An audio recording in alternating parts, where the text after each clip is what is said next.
అసలు ఏం చేస్తున్నావే? ఫుడ్ చేస్తున్నా. దక్షుడానికి ఫుడ్డా? ఏమేమి పెట్టినావు ఇందులో? బాదం. ఇందులో అయితే బాదం కనిపిస్తున్నాయి, పెసరపప్పు, కందిపప్పు, ఎర్రపప్పు అన్నీ ఎన్నెన్ని తీసుకున్నావు? Quantity 2 glasses. 2 cups. రైస్ పోసే కప్పుతోటి, రైస్ కప్పుతోటి అన్నీ 2 తీసుకొని, రైస్ మాత్రం 4 cups. దాంట్లో ఇంకా జీలకర్ర కూడా కనిపిస్తుంది. జీలకర్ర అండ్ వామ, బాదం పప్పు, పల్లీలు ఇట్లా వేయించి మిక్స్ పట్టుకుంటే ఫుడ్ రెడీ.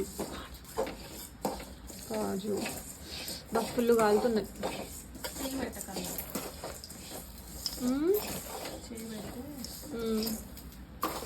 ఎన్ని డేస్ వస్తుంది ఇది? డేసా మంత్సా?